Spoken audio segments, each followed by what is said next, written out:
चलें जी, बिस्मिल्लाहिर्रहमानिर्रहीम and welcome to the lecture number 5 और IS2 इन्वेंट्री। गुज़श्ता क्लास में आपको कुछ होमवर्क देकर गया था मैं, जिसमें प्रैक्टिस क्वेश्चन नंबर 1 था, एक्सटेंडेड प्रैक्टिस क्वेश्चन नंबर 1 था और एग्जाम्पल नंबर 10 और 11 मौजूद थे। मैं उम्मीद करता हूँ क्लास के हाज़रीन और गायबीन ने ये होमवर्क को अटैम्प्ट कर लिया होगा। ठीक है, without wasting in further time मैं आगे बढ़ता हूँ और मैं आपको एक फ़्रेश और एक बड़ा बेहतरीन कॉन्सेप्ट देने के लिए जा रहा हूँ। ठीक है, इस पर आपने गौर व फिक्र करनी है और मेरे साथ रहना है। ठीक है, देखो सबसे पहली बात यह है कि जब हमने अपने अकाउंटिंग के बेसिक लेक्चर्स का आगाज़ किया था तो हम सब ने एक बात बखूबी समझी थी, जानी थी, पढ़ी थी कि बिज़नेस करने के दो मशहूर तरीके हैं।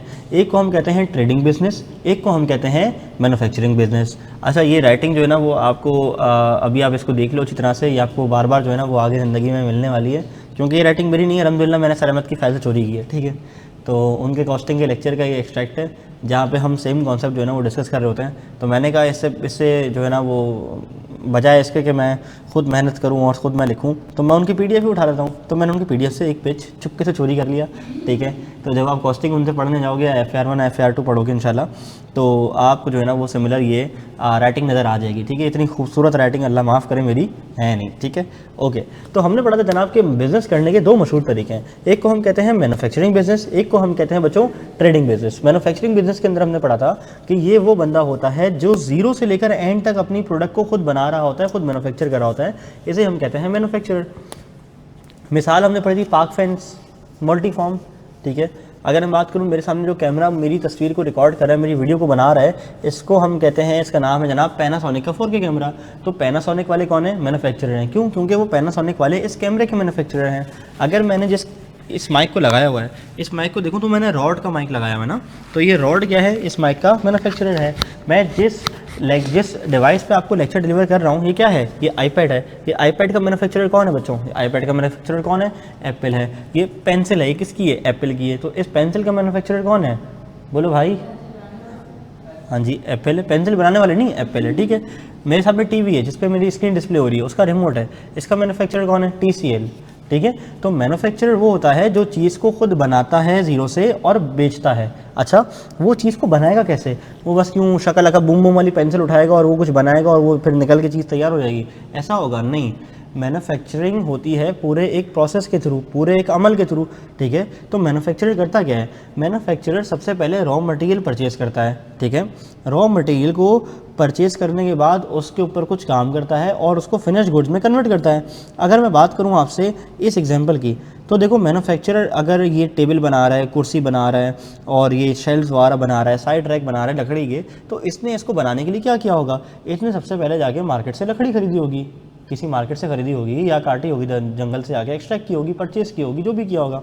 अच्छा, इसने मटेरियल लिया होगा, लकड़ियाँ ली होंगी, उसके बाद क्या किया होगा? उसको अपनी वर्कशॉप में जाके, उसको अपनी फैक्ट्री में जाके कन्वर्ट किया होगा।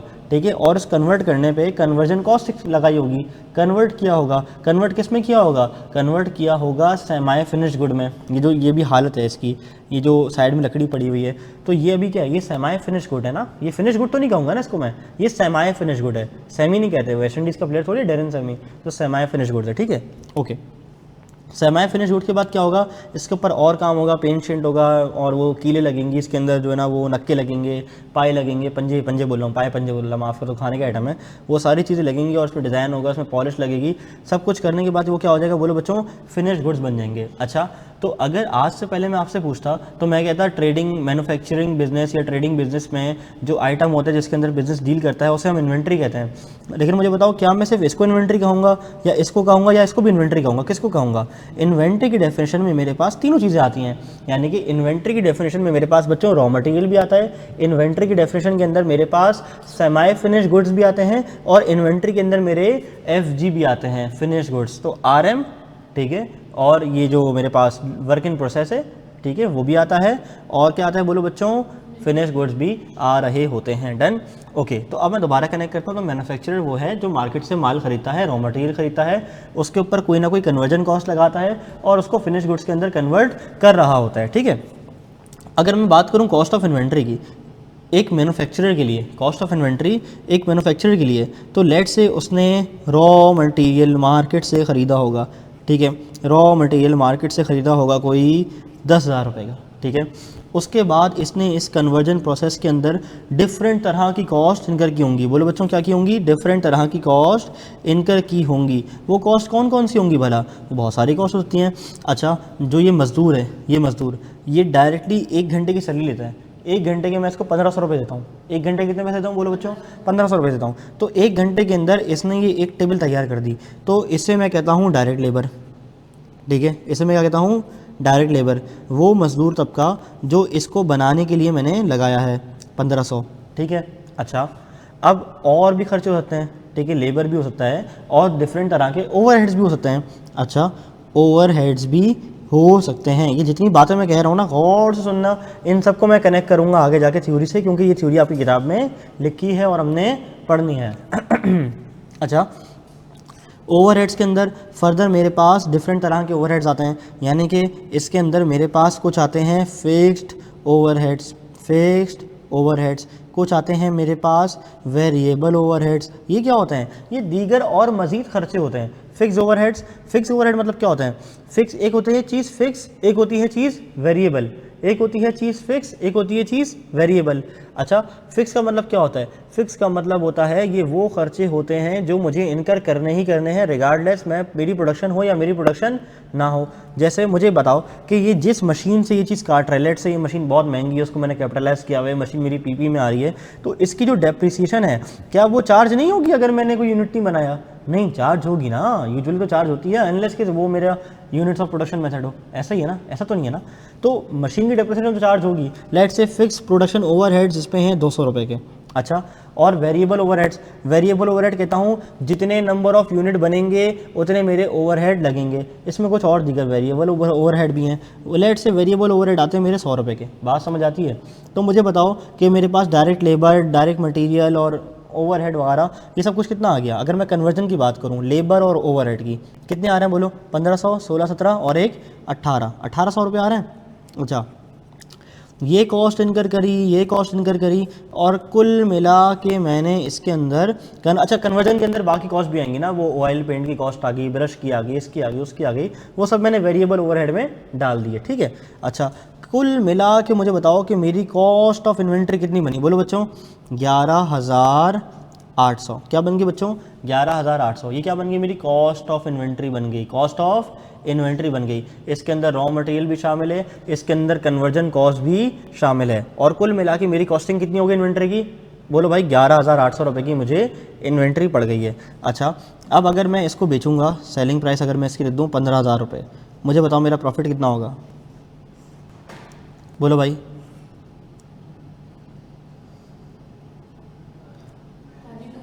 3200 रुपये। अच्छा, अब बाकी सब नॉर्मल चलता रहेगा जैसे हम करते हैं, लेकिन ये वाला पार्ट मेरे लिए रेलेवेंट नहीं था कि सेलिंग प्राइस और प्रॉफिट कितना है। आपके लिए जो रेलेवेंट चीज़ है वो क्या है कि भाई मुझे बताओ कि इसकी कॉस्ट मुझे कितनी पड़ गई? 11,800 रुपये की। तो आज के बाद हमने क्या सीखा? आज के बाद हमने ये सीख लिया कि बिजनेस दो तरह के होते हैं, ठीक है, लेकिन वो जो बिजनेस खुद बनाता है अपनी इन्वेंट्री, वो इन्वेंट्री बस शक्ल लगा बूम बूम करके झटक से यूँ नहीं बन जाती है, बल्कि उसके अंदर पीछे कोई कॉस्ट इनकर होती आ रही होती है ना। तो उसके अंदर रॉ मटेरियल की कॉस्ट भी आती है, उसके अंदर कन्वर्जन कॉस्ट भी आती है, और कन्वर्जन कॉस्ट में डिफरेंट तरह की कॉस्ट आती हैं, डायरेक्ट भी आती हैं, इनडायरेक्ट भी आती हैं, फिक्स भी होती हैं और वेरिएबल भी होती हैं। डन। अच्छा, एक बात तो ये हो गई मैन्युफैक्चरिंग बिजनेस के अंदर, ठीक है।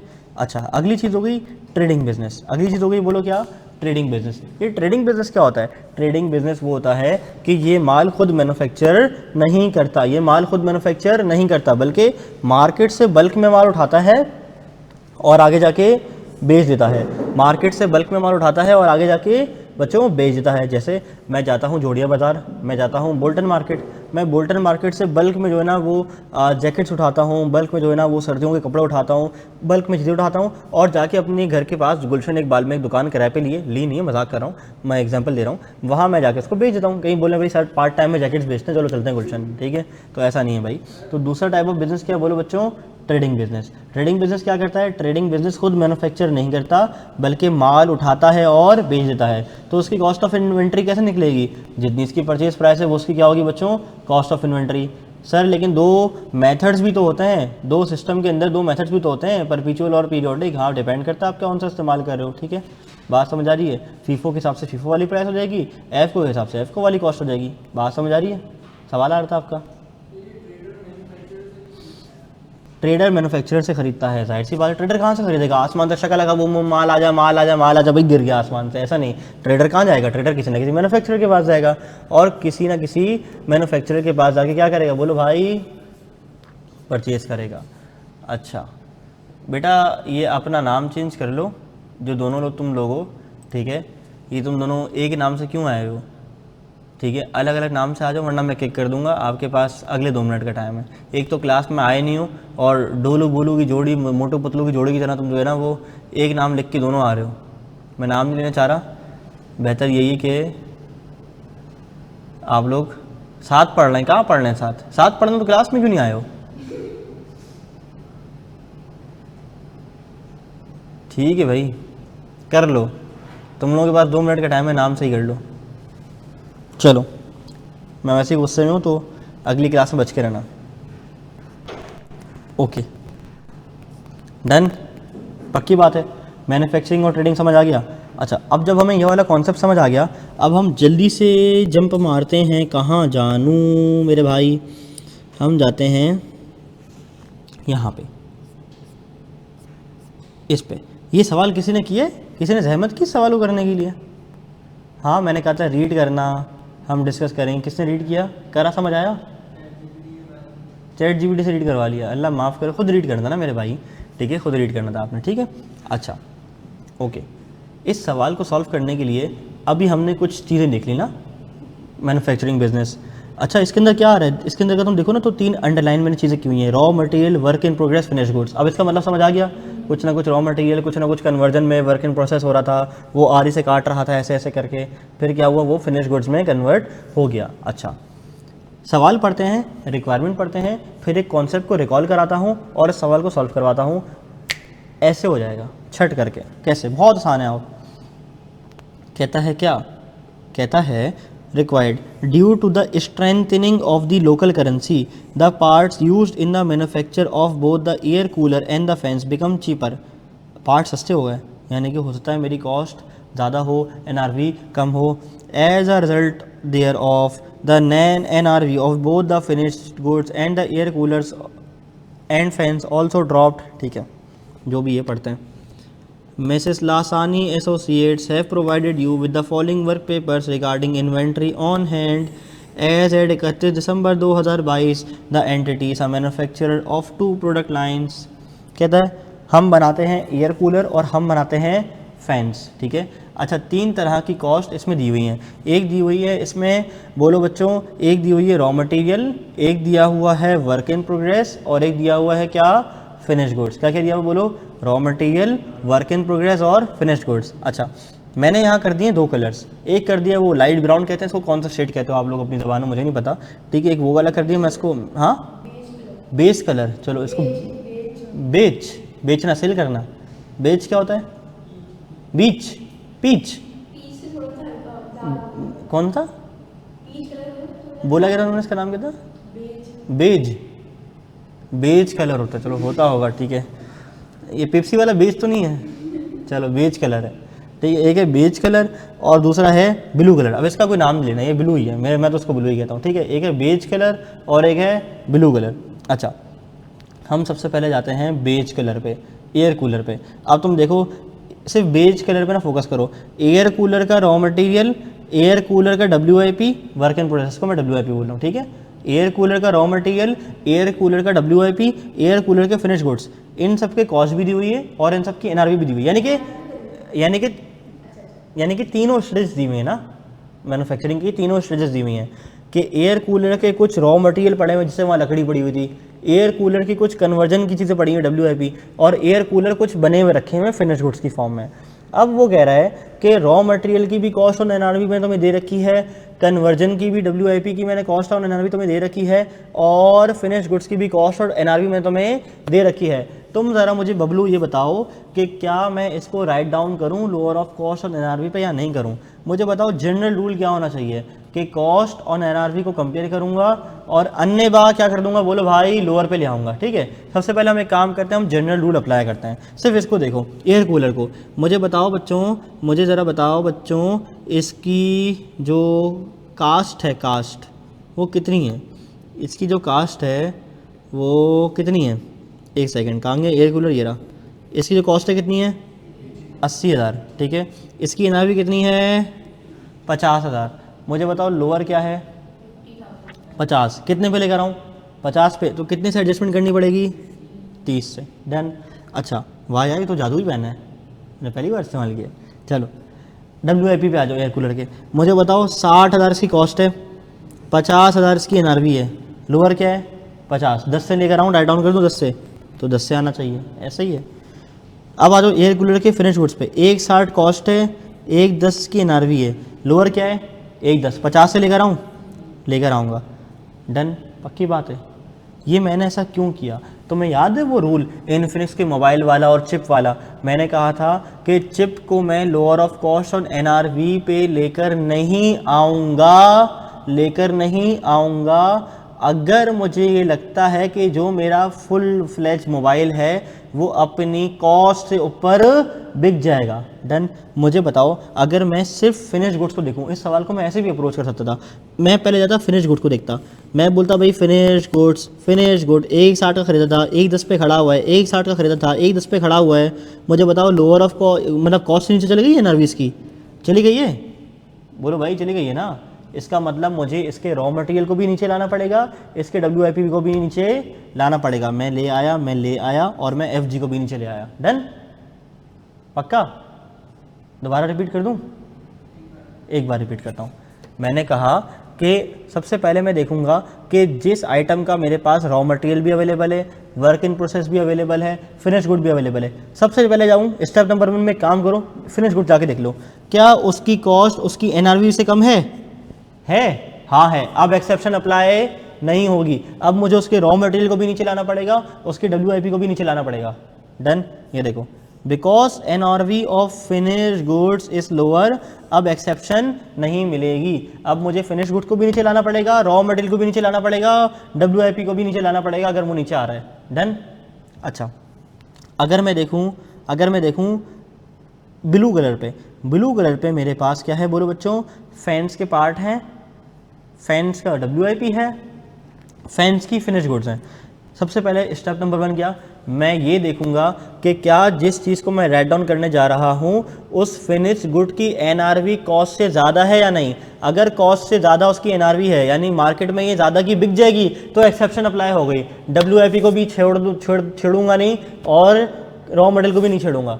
अगर वो अपनी कॉस्ट से ऊपर नहीं बिकेगी यानी कि मेन प्रोडक्ट ही मेरा खसारे में, मेरा मोबाइल ही खसारे में है भाई, तो फिर मैं उसकी चिप को भी राइट डाउन कर दूंगा। याद आ रहा है? आओ, फैन कॉस्ट थी 160, मार्केट में बिकेगा 220 का, क्या करूं, कुछ करूं? नहीं करूंगा। अच्छा चलो फैन के पार्ट देखो, कॉस्ट 120, एनआरवी 1 लाख, बताओ कितने से राइट डाउन करूं? 20 क्यों? नहीं करेंगे। क्यों क्यों क्यों क्यों क्यों? उसकी एनआरवी ज़्यादा है भाई। क्लियर? चलो वर्क इन प्रोसेस, फैन से 120, कॉस्ट है 1 लाख, तो 120 की एनआरवी है, इसको तो कुछ करने की ज़रूरत नहीं थी, वैसे भी इग्नोर करना है। बात समझ आ रही है? चलो देखो सॉल्यूशन में लंबी की हुई है, आपको आपके काम की बात नहीं है, और देखो कंपटीशन में इतने आ रहे हैं, 90,000 रुपये आ रहे हैं। डन, पक्की शक्की बात है। अब जिस भी क्या बोलूँ गधे ने ये वाला एग्जाम्पल नहीं करी तो अब उसको हमने ऊपर से अच्छे से समझा दिया है। अब अल्लाह के वास्ते ही आप कुछ कर लीजिएगा सहमत। डन है, पक्की बात है। क्या मैं आगे बढ़ जाऊँ? पक्की शक्की बात है, ओके की रिपोर्ट है। आ जाओ, आज हम कोशिश करेंगे चैप्टर के सारे मिसलिनियस चीज़ें करके हम चैप्टर को वाइंड अप की तरफ लेके जाएं, ताकि हम कल क्या है, कल मंगल है, पूरा दिन पूरा महीना अपना हफ्ता पड़ा हुआ आराम से, तो हम रोज़ 1-1 घंटे की प्रैक्टिस करके ना इस चैप्टर को अच्छे से इंशाअल्लाह ताला ख़त्म करेंगे। क्योंकि ये चैप्टर ना मैंने आपको बताया था ना, one of the most technical नहीं इतना लेकिन लेंदी चैप्टर है, कॉन्सेप्ट इसके अंदर बहुत हैं, और जो कॉन्सेप्ट आज पढ़ाने जा रहा हूँ ये MCQs के लिए बड़े इंपॉर्टेंट है। क्यों? क्योंकि ICAP थ्योरी पूछता है, और थ्योरी कहाँ से पूछेगा? इन्हीं कॉन्सेप्ट से पूछेगा भाई। बात समझ आ रही है? लेजर कार्ड थोड़ी बनवाएगा आपसे पेपर में बैठ के, तो हमने बनाया क्यों? समझने के लिए। आ जाओ। अच्छा यूनिट नंबर 6 पे आ जाओ। सर फैंस का वर्क एंड प्रोसेस बता दें। इन्ना लिल्लाहि व इन्ना इलैहि राजिऊन। समझ आ गया या पुराना मैसेज बता दूं दोबारा? फैंस का WIP चलो बता देता हूँ। कहाँ था?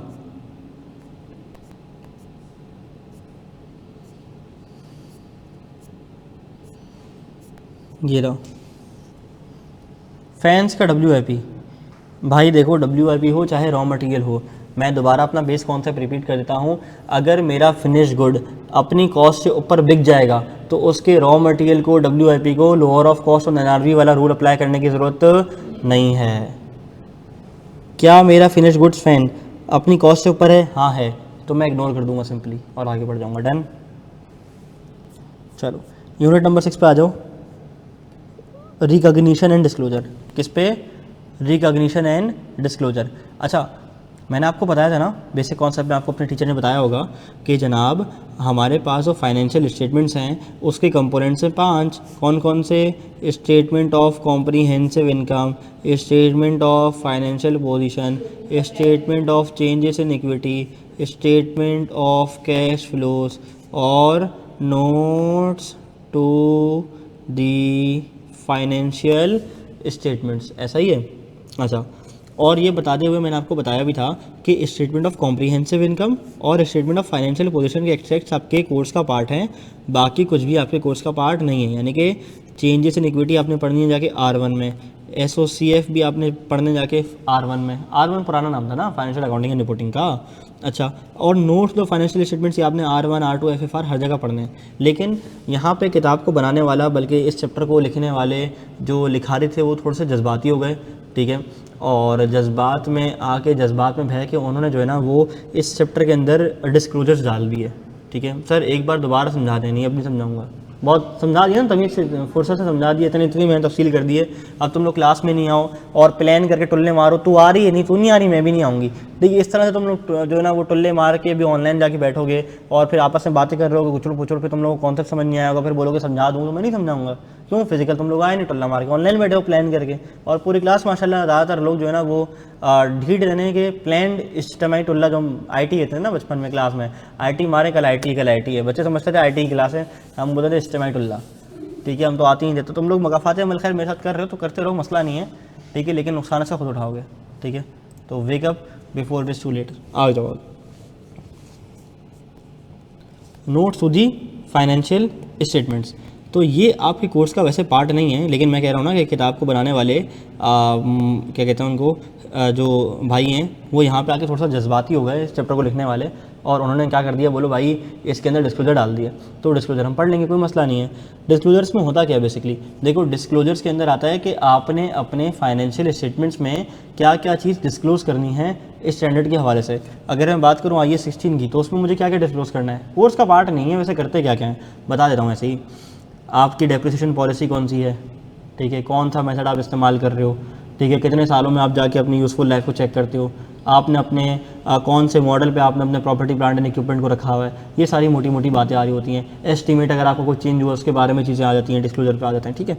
अच्छा, इसी तरह से इन्वेंट्री की अगर मैं बात करूं तो इन्वेंट्री के हवाले से आपके फाइनेंशियल स्टेटमेंट्स में प्रॉफिट और लॉस में क्या क्या चीज़ें आएंगी, स्टेटमेंट ऑफ फाइनेंशियल पोजीशन में क्या क्या आएंगी, और नोट्स में कौन कौन से डिस्क्लोजर आएंगे, ये सारी बातें जो है ना वो रिकॉग्निशन एंड डिस्क्लोजर में हम पढ़ रहे होंगे। सबसे पहले एक काम करो, इस डब्बे को देख लो, इस डब्बे को पढ़ लो, ज़िंदगी आसान हो जाएगी, ऊपर वाली बातें समझ आ जाएंगी, ठीक है। सबसे पहली चीज़ मेरे पास आ रही है प्रॉफिट और लॉस के एक्सट्रैक्ट्स, यानी कि स्टेटमेंट ऑफ प्रॉफिट और लॉस में क्या क्या जाएगा। मुझे बताओ, कॉस्ट ऑफ सेल जाएगी, बोलो ना, कॉस्ट ऑफ सेल जाएगी ना, कितने से जाएगी, जितनी भी अमाउंट आ रही होगी उससे चली जाएगी। डन। अच्छा, और क्या जाएगा, right down of inventory and losses, ये भी जा रहा होगा। राइट डाउन ऑफ इन्वेंट्री से क्या मुराद होता है, वो NRV लॉस, जो लोअर ऑफ कॉस्ट NRV पे लाने के लिए हमने लॉस बुक किया था, वो लॉस है NRV लॉस, वो जा रहा होगा। अच्छा, और लॉसेस आ रहे होंगे, कौन से लॉस, किस लॉस की बात कर रहा है, किस लॉस की बात कर रहा है, नॉर्मल कि एबनॉर्मल, क्योंकि नॉर्मल तो कॉस्ट ऑफ सेल्स में जा रहा होगा ना जहाँ रिकॉर्ड होना है, और एबनॉर्मल ऑपरेटिंग एक्सपेंस में आएगा, वो आएगा। अच्छा, रिवर्सल ऑफ राइट डाउन, ये क्या होता है, रिवर्सल ऑफ राइट डाउन का मतलब ये होता है कि एक इन्वेंट्री का आइटम ऐसा मेरे गले पड़ गया कि ना वो पिछले साल बिका ना वो इस साल बिका। पिछले साल मैंने उसकी कॉस्ट थी भाई, लेट से पिछले साल उसकी कॉस्ट थी 100 रुपये और उसकी NRV थी 90 रुपये, तो मैंने उसको राइट डाउन कर दिया था कितने से, 10 से। इस बार उसकी जो NRV है वो हो गई है 120, तो मैं कितने से रिवर्स करूँगा, 10 रुपये को रिवर्स कर दूँगा ना, उठा के वापसी कॉस्ट पे ले आऊँगा, क्योंकि लोअर ऑफ कॉस्ट और NRV करना था ना, बात समझ आ रही है। तो जैसे मैंने नुकसान यहाँ पे रिकॉर्ड किया है, उस नुकसान का रिवर्सल भी मैं यहाँ पे रिकॉर्ड, बोलो बच्चों, करूँगा, बोलो बच्चों, करूँगा मैं रिकॉर्ड इसको, बात समझ आ रही है। चलो okay, statement of financial position में क्या क्या जाएगा भाई? रॉ मटेरियल जाएगा, ऐसा ही है, सेमी फिनिश गुड जाएगा, ये भी इन्वेंट्री के उसमें ही जाएगा, अलग अलग से कोई नहीं आ रहा होता कि रॉ मटेरियल इतने और ये सब कुछ है, ठीक है, और फिनिश गुड भी जा रहे होंगे। बात समझ आ रही है? क्लियर है? आ जाओ, प्रॉफिट और लॉस के एक्सट्रैक्ट्स कहता है recognition as an expense, expense के तौर पे क्या क्या आएगा? जब आप इन्वेंट्री बेच दोगे तो आप एक गरीब सा आइटम शो करोगे अपने पास जिसका नाम होगा कॉस्ट ऑफ सेल्स। बात समझ आ रही है? अच्छा, कहता है राइट डाउन्स एंड लॉसेस भी आप रिकॉर्ड करोगे। जब आप लोअर ऑफ कॉस्ट एनआरवी पे लेकर आते हो तो एनआरवी का लॉस आता है ना भाई, उसको आप एक्सपेंस के तौर पे रिकॉर्ड करोगे, ठीक है, जिस पीरियड में आपने राइट डाउन किया लॉस आया है। रिवर्सल ऑफ राइट डाउन हो सकता है पहले किसी आइटम की एनआरवी कम हो, अब वो वापसी ऊपर चली गई हो तो आप उसको वापस कॉस्ट पे ले आओगे और आप रिवर्सल को रिकॉग्नाइज कर दोगे as a reduction in inventory expense. बात समझ आ रही है? उस पीरियड में जिस पीरियड में रिवर्सल आया था। क्लियर है?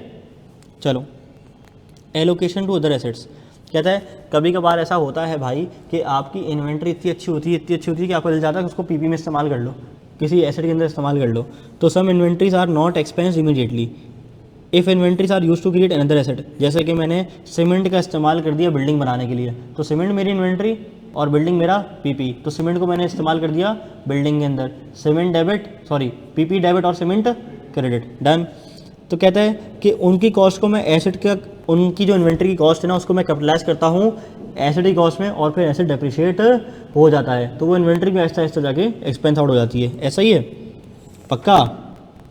पढ़ लो एग्जाम्पल, ये लिखी हुई है, डन सी ना, डन सी ना। चलो आगे आ जाओ। कह रहे हैं disclosure requirement of IS2, entity को डिस्क्लोज करना पड़ता है कि वो कौन कौन सी मेथड इस्तेमाल कर रही है किस चीज़ के लिए। मैंने आपको कहा था ना कि जहाँ जहाँ पॉसिबल होगा मैं आपको प्रैक्टिकली दिखा दिया करूँगा। वैसे आपकी ना काम की बात नहीं है आपकी, लेकिन फिर भी हमारा दिल करता है कि हम आपको थोड़े से फाइनेंशियल स्टेटमेंट्स दिखा दिया गया तो हम दिखा देते हैं आपको वैसे ही, ठीक है। यूनिलीवर का फाइनेंशियल स्टेटमेंट है 2023 के, जिसका मैंने ऑडिट किया था, मैंने संभाल के रखे अब तक। अल्लाह अकबर। आपके काम की बात मैं आपको दिखाता हूँ। असल में ना हर लेवल के काम की बात इसमें से निकल आती है। क्यों? क्योंकि सीए करके ये तो करते हो, इसी का तो ऑडिट करते हो।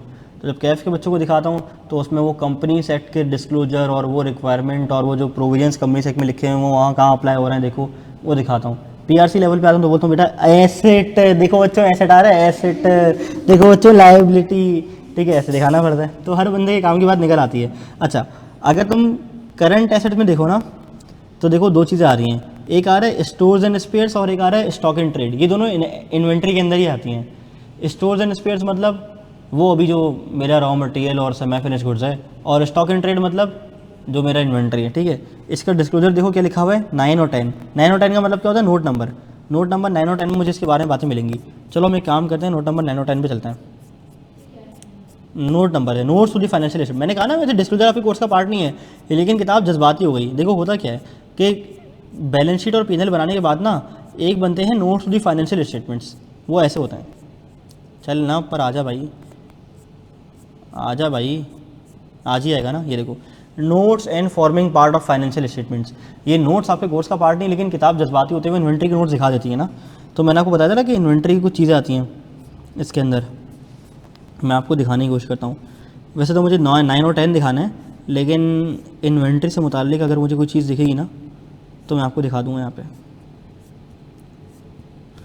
Stores and spheres, stock and trade. देखो ये तो इसने मोटी मोटी बात लिखी है, आपके काम की नहीं है। स्टॉक एंड ट्रेड पढ़ो, कंपनी की पॉलिसी कि वो अपने इन्वेंट्री को कैसे वैल्यू करती है। स्टॉक एंड ट्रेड यानी कि inventory is valued at lower of cost and NRV. वाह यार, ये तो हमने पढ़ा है अभी, कंपनी यही लिखती है। Cost is determined using the weighted average method. कौन सा? एफ को, ठीक है, except for those in transit, जो रस्ते में उसके अलावा छोड़ के, ठीक है, और बला बला बला बला बला। कॉस्ट ऑफ, तीसरी लाइन पढ़ो, cost of work in process अभी पढ़ के आए हैं, एंड फिनिश गुड्स अभी पढ़ के आए हैं। Include cost of raw material, packaging material, यानी कि पैक शैक करने पे टेपे शेपे लगानी पड़ी होंगी ना वो। Direct labour and other production overhead. ओए ओए, ये बात भी अभी पढ़ी है यार, क्या बात है। NRV is the estimated selling price in the ordinary course of business. वाह यार, पता ही नहीं था मुझे, तो तुमने बताया मुझे।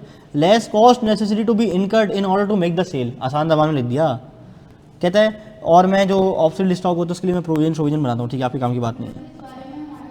हाँ, हमारी जो पॉलिसी है, रूल नहीं, हम IS2 की कंप्लायंस कर रहे हैं ना। अब हम IS2 की कौन सी वाली बात मान रहे हैं, हम फीफो वाली बात मान रहे हैं, हम एफको वाली बात मान रहे हैं। हाँ, कंपनी ने बताया है कि मैं इन्वेंट्री को कैसे रखता हूँ, मैं पीपी को कैसे रखता हूँ, मैं डिफरेंट एसेट्स को किस स्टैंडर्ड की कंप्लायंस तो कर रहा हूँ, लेकिन मैं कौन सी वाली बात मान रहा हूँ, वो कंपनी अपनी पॉलिसी लिखती है कि मेरी पॉलिसी क्या है।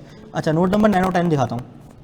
नोट नंबर 9 देखो, ये देखो स्टोरेज एंड स्पेयर्स का आ रहा है, ये आ रहा है स्टॉक एंड ट्रेड। ये देखो inventory, raw and packaging material including in transit. अभी ट्रांजिट क्या होता है मैं दिखाऊंगा आपको, ठीक है। WIP वर्किंग प्रोसेस, और देखो क्या लिखा हुआ है, फिनिश गुड्स। बात समझ आ रही है, ये प्रोविजन छोड़ दो, आपके काम की चीज़ नहीं है, ठीक है। अच्छा, वो कह रहे हैं 10.1 स्टॉक इन ट्रेड इंक्लूड इतना इतना मिलियन, इस साल मेरे पास इतना है, यानी कि ये वो स्टॉक जो रास्ते में आ रहा है। पढ़ाया ना मैंने FOB, फ्री ऑन बोर्ड, नहीं पढ़ाया? लास्ट क्लास में डिस्कस तो किया था। कभी कभार क्या होता है, गोरा माल छोड़ देता है, मुझे याद आ रहा है यार, मैंने पढ़ाया है। गोरा माल पढ़ा है ना मैंने, गोरा माल पढ़ाया तो यार मेरा। हाँ, गोरा माल छोड़ देता है और बरी जिम्मा हो जाता है, तो फिर वो मेरी जिम्मेदारी में आ जाता है माल, तो वो कहलाता है स्टॉक इन ट्रेड, ठीक है, डन। अच्छा, बात समझ आ रही है? तो ये इन्वेंट्री के मोटे मोटे डिस्क्लोजर देगा। अब मैंने इन्वेंट्री के मोटे मोटे डिस्क्लोजर क्या कर दिए, बोलो भाई, रीड कर ली कंपनी से। अब मैं ये पढ़ूंगा, मुझे यूँ समझ आएगा। अब देखो क्या बोल रहा है, अब तुम्हें समझ आ जाएगा, तुम्हें याद करने की जरूरत ही नहीं, तुमने देख लिया ना, अब तुम्हें याद हो जाएगा। क्या कह रहा है, कह रहा है an entity must disclose, Unilever must disclose. Accounting policy कौन सी है, फीफो या वेटेड एवरेज? वाह यार, पता ही नहीं था मुझे तो।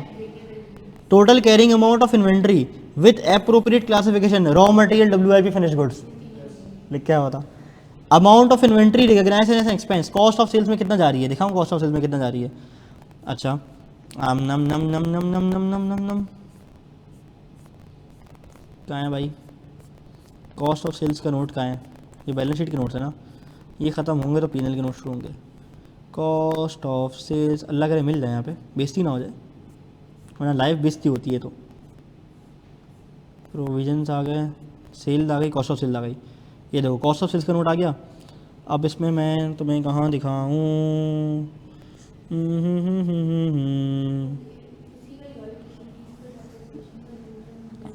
ये देखो, ये एक तरीके से निकलती है, खैर यहाँ पे कोर्स का पार्ट नहीं है। पहले ना मैन्युफैक्चरिंग अकाउंट आपके कोर्स का पार्ट था। तो जो कंपनीज मैन्युफैक्चर करती है ना, वो अपनी कॉस्ट एक खास तरीके से निकालती हैं। वो बोलती है मेरे पास ओपनिंग माल कितना था, क्लोजिंग माल कितना था, कॉस्ट ऑफ गुड्स मैन्युफैक्चर्ड, मैंने जो माल मैन्युफैक्चर किया है उसकी कॉस्ट कितनी है, ओपनिंग स्टॉक कितना था, परचेज कितना किया, क्लोजिंग, देखो आ गया ना, opening stock plus purchases minus closing stock आ गया ना। इस तरह से क्या निकालते हैं, बोलो भाई कॉस्ट ऑफ सेल्स निकाल लेते हैं अपनी। बात समझ आ रही है?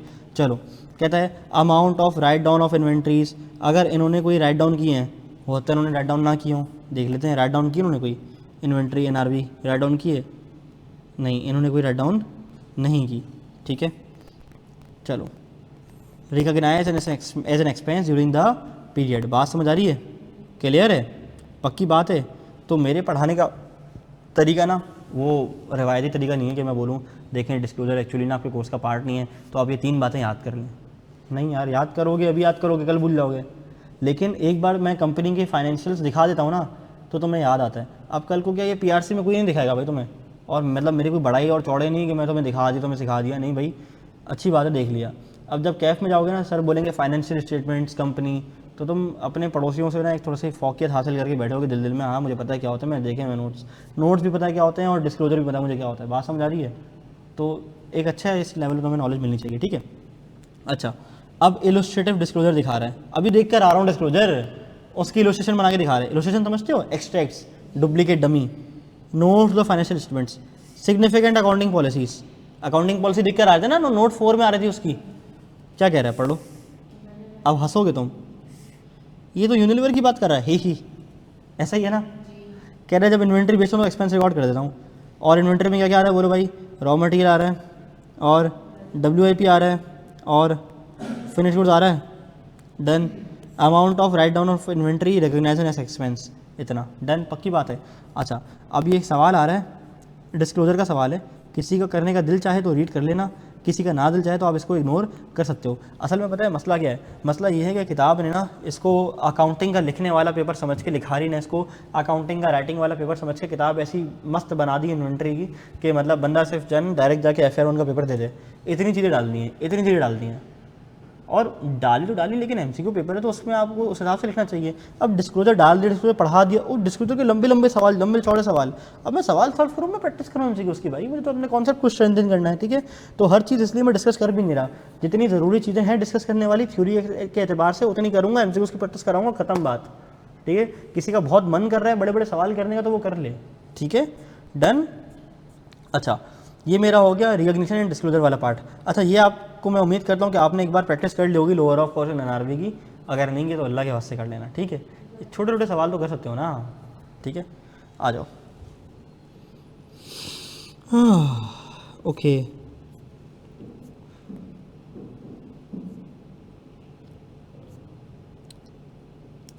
अब एक काम करते हैं, हमारे ना तकरीबन चीज़ें ना ख़त्म हो गई हैं इन्वेंट्री के अंदर।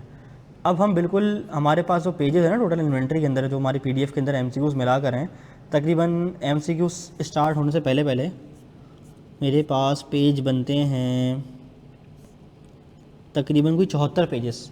हम स्टार्ट से स्टार्ट करते हैं और चलते चलते देखते हैं क्या सब हमने पढ़ लिया, कोई पीडीएफ में चीज़ रह तो नहीं गई, कोई चीज़ मिस होगी, उसके ऊपर डिस्कशन कर लेंगे जल्दी से, ठीक है। अब मिसलिनियस कॉन्सेप्ट शुरू होने वाले हैं। क्या मिसलिनियस की मिसलिनियस? मिसलिनियस इन्वेंट्री क्या होती है, पढ़ लिया जी, ठीक है। सिस्टम ऑफ रिकॉर्डिंग इन्वेंट्री, अरे तो पहले दिन ही पढ़ा है, ऐसा तो बड़ा बुरा एक्सपीरियंस है, इतनी बार प्रैक्टिस कराई थी, हाथ टूट गए थे, ठीक है। याद आ रहा है? अच्छा, याद आ रहा है फीफो एफ को, ओह लेजर कार्ड, देखा देखा लग रहा है यार ये तो, ठीक है। याद है माजी, अच्छा ये प्रैक्टिस भी याद आ रही है, पहले दिन बड़े रगड़ा दिया था आपने, याद आ रहा है, इसको कैसे भूल सकते हैं। ये फॉर्मेट भी बना के रखा हुआ है, देखो कभी दिल चाहेगा उन लोगों को प्रैक्टिस कराने का तो कॉपी पेस्ट कर दूंगा फॉर्मेट, मसला नहीं है, ठीक है। एफ़ को परपिचुअल कर लिया था। फिर आज की आखिरी बात याद है कौन सी? Inflationary deflationary economy. अच्छा, difference between FIFO and F को, ये तो मेरे थ्योरी के नोट्स चल रहे हैं जो मैंने लिखे थे आपके लिए। अच्छा, ये भी सवाल जवाब थे कुछ, हमारे बेसिक कॉन्सेप्ट बनने थे, फर्दर लॉसेस का कॉन्सेप्ट आ गया था। अब ये नोट्स शुरू हो गए ना मेरे, आधा गुड्स एंड ट्रांजिट पढ़ा दिया था ना मैंने, stock in transit, goods and transit. अच्छा, फिर मैंने कहा था एनआरवी का कॉन्सेप्ट हमने छोड़ दिया था, याद है? अब हो गया, inventories are measured at what, lower of cost and NRV, done. चलो आगे बढ़ो, cost of NRV, sorry cost of inventory, ये पढ़ लेते हैं। कहते हैं देखो इन्वेंट्री की कॉस्ट में वो कॉस्ट नहीं होती जो तुमने सिर्फ इन्वेंट्री खरीद ली है, बल्कि होता तुम इन्वेंट्री बनाओ तो कॉस्ट ऑफ परचेज भी इसके अंदर शामिल है, कॉस्ट ऑफ कन्वर्जन भी इसके अंदर शामिल है, याद आ रही डायग्राम, और अदर कॉस्ट भी शामिल है, incurred in bringing the inventories to their present location condition, for example non production overheads or cost of designing product for specific customers. कहते हैं इसमें कुछ नॉन प्रोडक्शन ओवरहेड्स भी शामिल होते हैं, कैसे हम नीचे पढ़ेंगे। और हो सकता है कि मैं कोई ख़ास तरीके से जो है ना वो इन्वेंट्री को कस्टमर की नीड के मुताबिक डिज़ाइन करूं। भाई शादी हो रही थी एक बंदे की, उसने बोला मैं चाहता हूं कि मेरा फर्नीचर ऐसा डिज़ाइन हो कि जो हमारा बेड है ना उसके ऊपर जो वो पीछे वो लगे हुए क्या कहते हैं उसको, जो पीछे वो होता है सिराना, उसके ऊपर ऐसे यूँ फॉर्म्स हों और बीच में ना एक वो छपड़ी सा था, तो उसने बोला हार्ट का ना वो हो क्या कहते हैं उसको शीशा हो, तो हम ना यूँ करके ना यूँ देखेंगे, ठीक है। अच्छा, और सेल्फी लेके ना लगाएंगे, तो आप ना ए से वाला हमें बेड बना के दो। तो उसने जो ए से वाला बेड बनाया ना, तो उसको उसने क्या किया, बोला भाई कस्टमर के लिए स्पेसिफिकली उस बेड का डिज़ाइन किया। बात समझ आती है? तो इसकी भी जो कॉस्ट है वो भी क्या है, इन्वेंट्री की कॉस्ट है। बात समझ आती है? चलो कॉस्ट ऑफ परचेज हमने देख ली थी, अल्हम्दुलिल्लाह हमने पहले दिन कर लिया था, क्लियर है। कॉस्ट ऑफ कन्वर्जन, अब वो यार है सेकंड स्टेज याद आ रहा है, वो जो आरी काटा था ऐसे छिक छिक छिक छिक करके, आओ। कहता है कॉस्ट ऑफ कन्वर्जन क्या होती है, कॉस्ट ऑफ कन्वर्जन क्या होती है, what is cost of conversion? Cost of conversion refer to the cost incurred to convert the raw materials into finished goods, it includes direct labour, production overheads incurred during the manufacturing process, in simple words it is the manufacturing cost of the inventory. कहता है अच्छा, ये आप जब आईके की किताब से पढ़ोगे ना, अगर कभी दिल चाहे पढ़ने का, तो देखना इतना खूबसूरत नहीं लिखा होगा।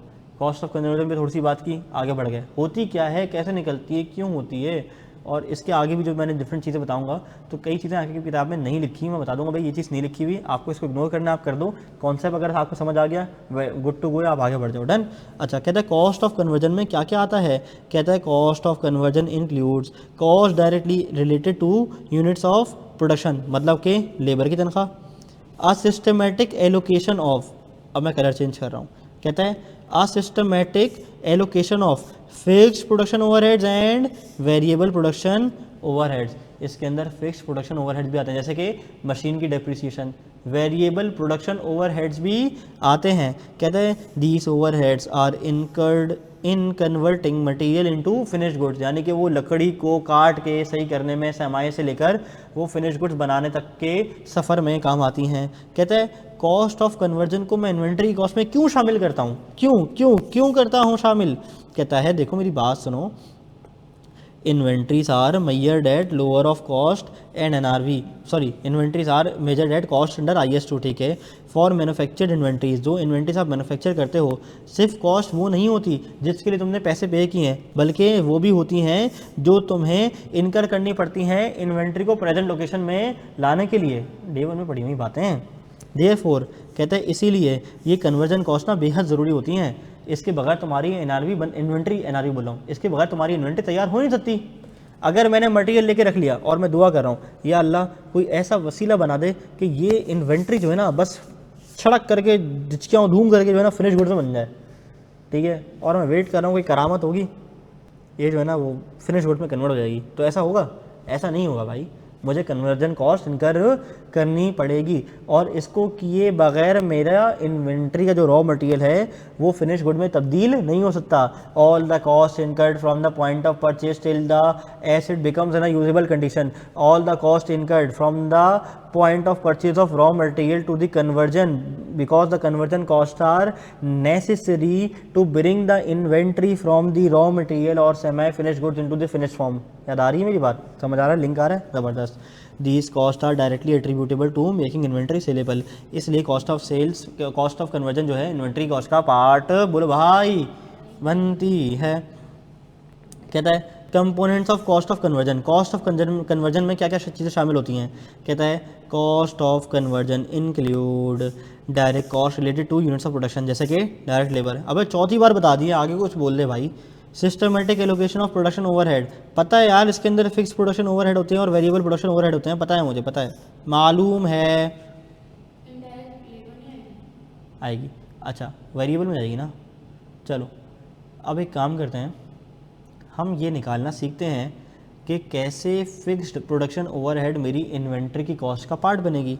मिसाल के तौर पे एक फिक्स प्रोडक्शन ओवरहेड है, डेप्रिसिएशन 2 लाख रुपए की, 2 लाख रुपए की, और मैं ये इन्वेंट्री के यूनिट्स बना रहा हूँ। इन्वेंट्री क्या बना रहा हूँ? यूनिट्स, ये यूनिट्स हैं। ये 2 लाख रुपए की कॉस्ट को मैं इन इन्वेंट्री के यूनिट्स में कैसे एब्जॉर्ब करवाऊंगा, कैसे जज्ब करवाऊंगा। यार देखा है ना, कभी पानी वानी गिर जाता है तो पोछा क्या करता है, पानी को पोंछ लेता है, जज्ब कर लेता है, अपने अंदर शुक समेट लेता है। तो कहता है कि कैसे मैं इस डेप्रिसिएशन को 2 लाख रुपए की इन इन्वेंट्री के कॉस्ट का पार्ट बनाऊं। इन्वेंट्री कॉस्ट तो लेट से मेरी होगी 50 रुपये, 60 रुपये, 70 रुपये, 200 रुपये, 250 रुपये। अब ये 250 रुपये की चीज़ के अंदर मैं ये डेप्रिसिएशन को कैसे एब्जॉर्ब करवाऊँ, उसका एक तरीका होता है, यानी कि depreciation is the systematic allocation of a cost of a non current assets over it's useful life. ऐसा ही है ना। तो मुझे इस मशीन की डेप्रिसिएशन को इस इन्वेंट्री के यूनिट्स पे एक सिस्टमेटिक तरीके से एलोकेट करना पड़ेगा। क्या मेरी बात समझ आ रही है? मुझे इन डेप्रिसिएशन की कॉस्ट को इस इन्वेंट्री के यूनिट्स के अंदर एक सिस्टमेटिक तरीके से क्या करना पड़ेगा बच्चों? एब्जॉर्ब करवाना पड़ेगा, एडजस्ट करवाना पड़ेगा। डन। अच्छा कैसे करते हैं, पढ़ते हैं, आओ। कहता है fixed production overheads are indirect cost of production that remain relatively constant regardless of the volume of production. Example, machine की डेप्रिसिएशन, फैक्ट्री बिल्डिंग की मेंटेनेंस, फैक्ट्री मैनेजमेंट और admin cost. These cost are allocated to inventory on the basis of normal capacity. देखो ये ना word बहुत ज़्यादा important है और बेहद रेलेवेंट है आपके लिए। देखो कैपेसिटी होती है 3 तरह की, एक होती है नॉर्मल कैपेसिटी, एक होती है बजटेड या एस्टिमेटेड कैपेसिटी, एक होती है एक्चुअल कैपेसिटी। ठीक है, मेरी एक्चुअल कैपेसिटी तो है कि जनाब मैं कोई 16-16 घंटे ना पेपर के दरमियान पढ़ लेता हूँ। जब जिन चढ़ता है ना ऐसी की तैसी में गया सब, मैं 16-16 घंटे बैठ के पढ़ता हूँ। ये 16 घंटे पढ़ना मेरी क्या है? Actual capacity. लेकिन मैं 16 घंटे पढ़ता नहीं हूँ, नॉर्मल दिन में 4-6 घंटे पढ़ता हूँ बस। ये क्या है? मेरी नॉर्मल कैपेसिटी। मुझे लगता है सेशन के शुरू में मैं इतना घंटे पढ़ लूँगा। ये मेरी क्या है, बजटेड या एस्टिमेटेड कैपेसिटी। बात समझ आ रही है? तो 3 चीज़ें मैंने बोली, 3 तरह की कैपेसिटी होती हैं। एक होती है बजटेड या एस्टिमेटेड, एक होती है नॉर्मल कैपेसिटी। इंसानों की तरह पढ़ने पे आओ ना तो नॉर्मल इतना कर लेता हूँ। हाँ, जब फुल ब्लास्ट हो जाता है ना अंदर बाहर सब मेरा हिसाब किताब, तो फिर मुझे पढ़ना पड़ता है 16-16 घंटे। ये मेरी क्या है, एक्चुअल कैपेसिटी। बात समझ आ रही है? ऐसा तो नहीं ना कि मेरी एक्चुअल कैपेसिटी है नहीं, मैं 16 घंटे पढ़ रहा हूँ। कैसे पढ़ रहा हूँ? एक्चुअल कैपेसिटी है 16 घंटे पढ़ने की। बात समझ आ रही है? क्लियर है? ओके। अगली बात कहता है, जो फिक्स्ड प्रोडक्शन ओवरहेड्स होते हैं ना, इनको मैं जज्ब करवाता हूँ, एब्जॉर्ब करवाता हूँ in the cost of inventory based on normal capacity. ठीक है?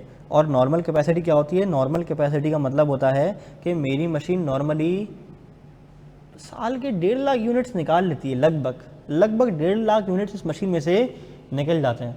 अच्छा, नॉर्मल कैपेसिटी के अंदर यूनिट्स ऑफ प्रोडक्शन भी शामिल होते हैं और वो यूनिट्स भी शामिल होते हैं जो मैं प्लान्ड मेंटेनेंस ऑफ मशीन की वजह से नहीं कमा पाया, नहीं बना पाया। बात समझ आ रही है?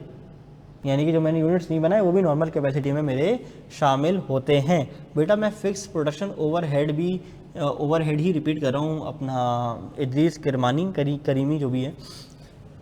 फिक्स प्रोडक्शन ओवरहेड क्या होते हैं? देखो, ओवरहेड 2 तरह के होते हैं। एक होते हैं फिक्स प्रोडक्शन ओवरहेड, एक होते हैं variable production overhead. Fixed production overhead वो होते हैं कि रिगार्डलेस मैं प्रोडक्शन 1 यूनिट की करूं या 1 लाख यूनिट की करूं या 1000 यूनिट की करूं, वो कॉस्ट पूरी की पूरी इनकर होनी ही होनी है। एक होती है variable production overhead. Variable production overhead का मतलब ये होता है कि जितने यूनिट्स ऑफ इन्वेंट्री मैं प्रोड्यूस करूंगा उतनी कॉस्ट मेरी लगती जाएगी। डन? अच्छा, अब मैं क्या करता हूँ, मैं करता ये हूँ कि मैं इस इन्वेंट्री के अंदर, मैं बच्चों इस इन्वेंट्री के अंदर अपनी फिक्स्ड प्रोडक्शन ओवरहेड्स को और वेरिएबल प्रोडक्शन ओवरहेड को जज्ब करता हूँ, एलोकेट करता हूँ। डन? मैं अपनी फिक्स्ड प्रोडक्शन ओवरहेड की कॉस्ट को और वेरिएबल प्रोडक्शन ओवरहेड की कॉस्ट को अपनी इन्वेंट्री की कॉस्ट के अंदर एडजस्ट करता हूँ, जज्ब करता हूँ, एब्जॉर्ब करता हूँ। डन? ये कैसे करता हूँ? ये एक सिस्टमेटिक तरीके से करता हूँ। ठीक है? अब मैं दोबारा पुरानी बातें रिपीट नहीं करूँगा, अब मैं आगे बढ़ने जा रहा हूँ। तो ये मैं करता हूँ एक सिस्टमेटिक तरीके से। जहाँ तक बात है फिक्स प्रोडक्शन ओवरहेड की, ये वो खर्चे हैं जो होने ही होने हैं। मैं 1 यूनिट बनाऊँ, मैं 100 बनाऊँ, मैं 1000 बनाऊँ, मैं 10 लाख बनाऊँ, ये एब्जॉर्ब होंगे एक तरीके से। जैसे मैं कहता हूँ क्या, जैसे मैं कहता हूँ बोलो भाई ये मैं एलोकेट करूँगा on the basis of normal capacity. मैं देखूँगा मेरी मशीन नॉर्मली कितनी यूनिट बनाती है, 1 लाख यूनिट बनाती है। ठीक है? तो 1 लाख यूनिट के हिसाब से इस साल की डेप्रिसिएशन मैं एब्जॉर्ब करवा देता हूँ। 1 यूनिट की डेप्रिसिएशन आ जाएगी, वो एलोकेट कर दूँगा। डन? जितने यूनिट्स बनाए होंगे, और जो नहीं बनाए होंगे उसका क्या करूँगा बताता हूँ अभी। पहले एग्जाम्पल पढ़ते हैं। ठीक है? अब हम एग्जाम्पल पढ़ेंगे तो इंशाल्लाह ताला हमें और बेहतर समझ आना शुरू हो जाएगा। आओ, कहता है a factory incurs the following fixed production overheads during the year. Depreciation 1/20 की, मैनेजमेंट एंड एडमिन कॉस्ट 80,000 की। तो टोटल फिक्स प्रोडक्शन ओवरहेड कैसे कितने निकले मेरे? 2 लाख रुपए के। यानी कि फिक्स कॉस्ट है, आप इसको फिक्स प्रोडक्शन ओवरहेड ना बोलो, आप फिक्स कॉस्ट कह लो। डन? आसान है, पढ़ा है ना फिक्स कॉस्ट तो।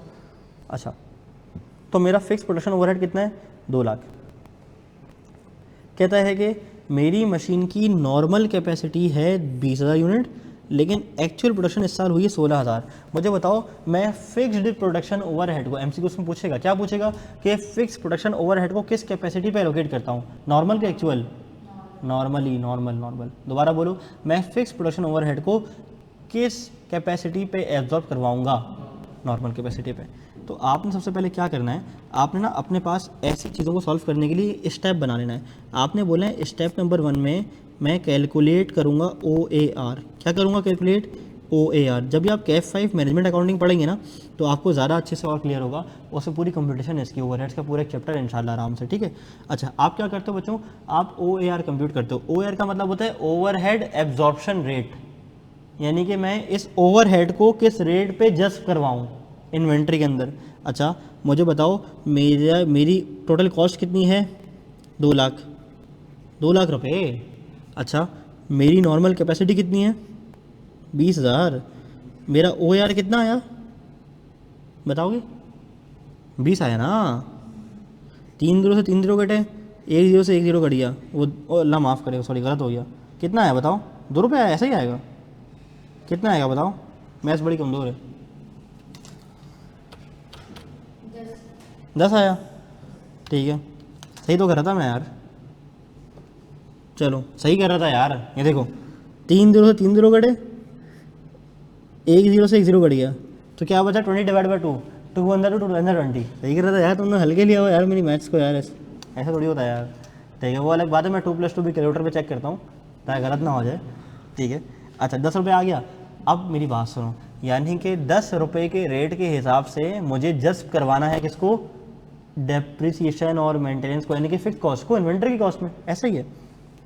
मुझे बताओ मैंने यूनिट्स कितने बनाए इस साल? हाँ 16,000 ना, मेरा 16,000 बनाए ना, तो मैं बोलूँगा 10 मल्टीप्लाई बाय 16,000 कितना हो गया? 1,60,000। तो 1,60,000 मैं अपनी कॉस्ट ऑफ इन्वेंट्री में ऐड कर दूंगा। क्या कर दूंगा बोलो भाई? कॉस्ट ऑफ इन्वेंट्री में ऐड कर दूंगा। बोलो भाई क्या कर दूंगा? कॉस्ट ऑफ इन्वेंट्री में ऐड कर दूंगा। मैं यहाँ लिखता हूँ added to the cost of inventory. ठीक है, अच्छा और बाकी रिमेनिंग कितना बच गया बताओ? रिमेनिंग कितना बच गया? 40,000 ना। इसका क्या करूं? ये मेरा प्रॉफिट और लॉस में चलाएगा डेप्रिसिएशन के नाम पे। अच्छा, मतलब मैं तो कुछ और ही समझ रहा था। मैं तो समझता था डेप्रिसिएशन का चैप्टर पढ़ने के बाद कि सर जितना डेप्रिसिएशन एक्सपेंस आता है वो सारा का सारा पीएनएल में चले जाता है, प्रॉफिट और लॉस में आता है। हाँ हाँ ऐसा होता था, लेकिन अब हमने इन्वेंट्री का चैप्टर पढ़ लिया, हमें समझ आ गया कि नहीं भाई पूरा डेप्रिसिएशन पीएनएल में चार्ज नहीं होता। हाँ, कुछ अगर इन्वेंट्री को बनने पर डेप्रिसिएशन लग रहा है तो वो हिस्सा मैं इन्वेंट्री कॉस्ट में डाल दूंगा। वो क्या हो जाएगा? वो एसेट की कॉस्ट में कैपिटलाइज हो जाएगा। अच्छा, कैपिटलाइज करने का मतलब ये नहीं कि डेप्रिशिएट करना शुरू करता है, इन्वेंट्री को डेप्रिशिएट नहीं करना। बात समझ आ रही है? ठीक है, हाँ, मतलब उसे कॉस्ट में ऐड करना होता है। ठीक है, राज की बात है, किसी को बताना नहीं है। ठीक है, आगे बढ़ जाओ। यानी कि ये रिमेनिंग जो 40,000 है ये कहाँ जाएगा बोलो भाई? ये चार्ज हो जाएगा टू पीएनएल। डन, ज़बरदस्त, बात समझ आ रही है? अच्छा, अंग्रेज़ों ने ना, अंग्रेज़ मरते मरते इसका एक नाम रख गए। अंग्रेज़ मरते मरते इसका एक नाम रख के चले गए। मैं बताता हूँ क्या नाम रखा। अंग्रेज़ों ने मरने से पहले इसका नाम रखा, ये वो कॉस्ट जो एब्जॉर्ब हो गई है और ये वो कॉस्ट जो अनएब्जॉर्ब रह गई है। बस इतनी सी बात थी। फिक्स प्रोडक्शन ओवरहेड में किसी को कोई मसला, किसी को कोई परेशानी, किसी को कोई प्रॉब्लम बताओ? क्योंकि हुमैरा मैंने नॉर्मल तो है, लेकिन मैंने एक्चुअल में कितना प्रोड्यूस किया? 16,000 यूनिट्स। मुझे बताओ अगर मेरे पास यहाँ पे 16,000 यूनिट्स पड़े हैं, अगर मैंने 20,000 की कॉस्ट इसमें जस्ट कर दी तो गलत हो जाएगा ना, ज़्यादती है ना। 16 पर ही करूँगा ना, बना ही 16 है, लेकिन OAR निकलेगा नॉर्मल कैपेसिटी पे। फिक्स प्रोडक्शन ओवरहेड्स का OAR निकलेगा नॉर्मल कैपेसिटी पे। डन, चलो वेरिएबल पे आ जाओ, शाबाश। वेरिएबल प्रोडक्शन ओवरहेड्स कहते हैं जैसे फिक्स प्रोडक्शन ओवरहेड्स होते हैं ना, वैसे वेरिएबल प्रोडक्शन ओवरहेड्स भी होते हैं। Variable production overheads are indirect cost of production that vary directly or nearly directly with the volume of production. कहता है इनका या तो पूरा पूरा या तो बहुत करीब करीब ताल्लुक होता है with the level of production. यानी कि जितनी ज़्यादा प्रोडक्शन उतनी ज़्यादा कॉस्ट, जितनी कम प्रोडक्शन उतनी कम कॉस्ट। यानी कि एक मज़दूर है, मज़दूर खड़ा है मज़दूरी करने के लिए, और मज़दूर को घंटे लगेंगे, घंटे पंजाबी कहते हैं ना, घंटे लगेंगे। मज़दूर को घंटे लगेंगे 100। मज़दूर का रेट है पर घंटे का 1500। मज़दूर की दिहाड़ी कितनी बनी? 1.5 लाख रुपए। ठीक है, काम कम था, काम बढ़ गया, मज़दूर का काम बढ़ गया, मज़दूर खुश हो गया, मज़दूर का काम बढ़ गया, और 100 की जगह मज़दूर के पास आ गया 250 घंटे का काम। मज़दूर बड़ा आदमी बन गया, मज़दूर के पास लगे दोबारा 1500 रुपये का रेट पर घंटे का। ज़रा बताओ कितना कमाया मज़दूर ने? 3,75,000। बात समझ आ रही है? तो जितने ज़्यादा घंटे लगेंगे, जितनी ज़्यादा इन्वेंट्री बढ़ेगी, उतनी ज़्यादा कॉस्ट होगी। तो ये वेरिएबल कॉस्ट, ये तो बेसिक मैथ्स का कॉन्सेप्ट है ना। वेरिएबल कॉस्ट वो होती है जो कि वेरी करती है with the level of production. ऐसा ही है। एग्जाम्पल में आ रहे हैं इनडायरेक्ट मटेरियल और इनडायरेक्ट लेबर। बात समझ आती है? दीज आर, अब देखो these are allocated to each unit of production on the basis of which output? Actual या नॉर्मल? एक्चुअल। क्यों क्यों क्यों क्यों? बनाएंगे तो नहीं ना, लेकिन फिक्स वाले का OAR निकलेगा नॉर्मल पे, एलोकेट होगा एक्चुअल पे। या अच्छा, फिक्स वाले के अंदर तो एक पोर्शन होता था एब्जॉर्ब का, एक होता था अनएब्जॉर्ब का। इसमें सारा का सारा एब्जॉर्ब हो जाएगा या कुछ अनएब्जॉर्ब रहेगा? सब एब्जॉर्ब हो। क्यों? बनाई उतने रहूँ, निकाली उतने पे रहूँ भाई, बात समझ आ रही है? आओ एग्जाम्पल करते हैं, शाबाश। कहता है ज़बरदस्त, देखो अब जो सोया वो खोया, इतनी इंपॉर्टेंट क्लास थी, इतने सारे कॉन्सेप्ट थे, मिस कर दिया ना, ये एस्टिमेट और लेकर नुकसान आता है, किसी को बताना नहीं। A factory incurs the following variable production overheads during the year: indirect material 30,000 के, इनडायरेक्ट लेबर 20,000 के, टोटल वेरिएबल प्रोडक्शन ओवरहेड 50,000 के, actual production overheads actual production during the year 10,000 units, closing inventory पड़ी हुई थी मेरे पास 2,000 यूनिट्स की। ठीक है, सबसे पहले मैं देखूंगा मेरे पास वेरिएबल ओवरहेड कितने हैं, बताओ कितने हैं? 30 और 20, बोलो ना, 50। OAR निकाल लूँ जल्दी से इसका, OAR कैसे निकलेगा? 50,000 डिवाइड बाय एक्चुअल या नॉर्मल? एक्चुअल। एक्चुअल कितना है? एक्चुअल कितना है? 10,000। एक्चुअल कितना निकला हुआ यार? 500 रुपये निकल गया। अच्छा, अब क्या करूँगा, मेरे पास एक्चुअल प्रोडक्शन कितनी हुई है, बोलो ना? 10,000। 10,000 ऐसा ही है पक्का? ठीक है, अब वो कहता है कि मेरे पास जो क्लोजिंग इन्वेंट्री पड़ी हुई है ना, वो हैं 2,000 यूनिट्स के। तो मुझे बताओ, मैं क्लोजिंग इन्वेंट्री के ऊपर मल्टीप्लाई कर दूँ रेट, कि मेरे पास इन्वेंट्री के 2,000 यूनिट्स पड़े हुए हैं, इसके ऊपर अगर मुझे पता करना है कि वेरिएबल ओवरहेड कितना लगा, तो 2,000 यूनिट्स और एक्चुअल OAR का रेट कितना आया, बोलो भाई? 500 रुपये का। तो 10,000 रुपये मैं क्लोजिंग स्टॉक की अमाउंट में ऐड कर दूँ पक्का? चलो, खूब बात लग रही है इसमें? नहीं, ईजी, सब आसान है माशाल्लाह अल्हम्दुलिल्लाह। The cost of conversion the conversion costs are included in inventory on the basis of the following level: direct labor and other direct, actual pay या direct है ना, variable actual pay, fixed production overhead normal pay, done। कहता है actual production में use करूँगा if it exceeds normal capacity. अच्छा जी, क्या बोल रही हो? कहता है मैं फिक्स प्रोडक्शन ओवरहेड को नॉर्मल कैपेसिटी पे रखता हूँ, लेकिन अगर नॉर्मल कैपेसिटी है मेरी 15,000 यूनिट्स की, नॉर्मल है, और एक्चुअल में ज़्यादा बना लिए, तो एक्चुअल पे करूँगा ना। ठीक है, तो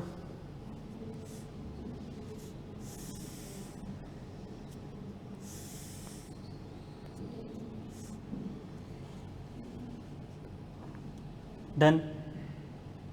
अच्छा, मैंने कहा था ना कुछ चीज़ें आईक्यू की किताब में नहीं है, लेकिन मैंने डाल दी हैं। मुझे लगता है कि आईक्यू की किताब में कम है, और अगर बच्चा सेल्फ स्टडी कर रहा है और उसको मुसीबत हो रही है ऊपर एक कॉन्सेप्ट समझने के लिए, तो ये टेबल एक उन टेबल में से एक है कि जो मैंने अपनी किताब में एडिशन डाला है। आईक्यू की किताब से इसका ताल्लुक नहीं है, लेकिन कॉन्सेप्ट तो सारे वही हैं। पढ़ लेना घर पे जाके एक बार, ठीक है? ये मैं आपकी रीडिंग के लिए छोड़ रहा हूँ, पढ़ लोगे खुद, कुछ नया नहीं है। ऊपर वाली चीज़ें हैं, बेसिक रूल क्या है, क्यों होता है, पहले क्या करना है, अच्छा फार्मूला कौन सा इस्तेमाल होता है, अच्छा अनएलोकेटेड होता है नहीं होता। वो जो मैंने मुंह ज़बानी सारी बातें बोली टेबल के अंदर, मैंने कलम बंद कर दी है, सॉरी वो कीवर्ड बंद कर दिए, कलम तो है नहीं इसमें। ठीक है, चलो ओके।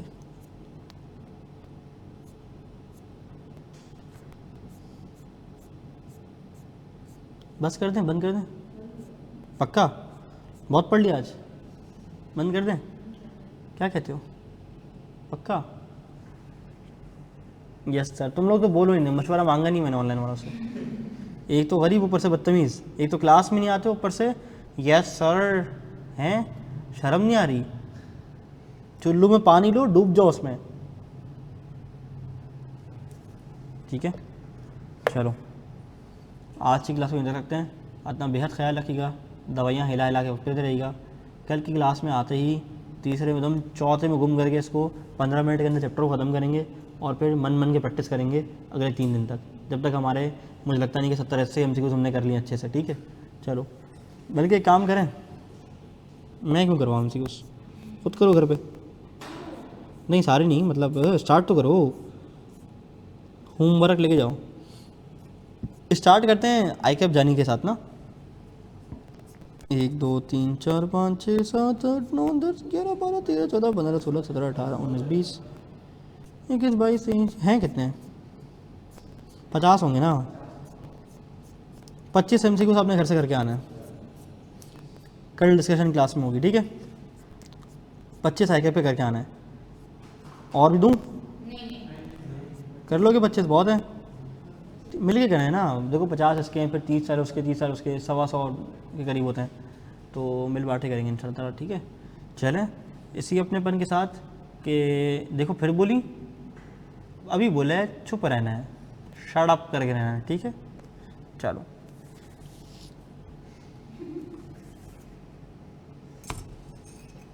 चलो बाय बाय। अपना बहुत सारा ख्याल रखिएगा, दवाइयाँ हिला हिला के हॉस्पिटल रहिएगा। इंशाअल्लाह ताला अगली क्लास में इसी अपनेपन, इसी जज्बे के साथ और इसी पुरखुलूस मोहब्बत के साथ मुलाकात होती है। अस्सलाम वालेकुम व रहमतुल्लाह।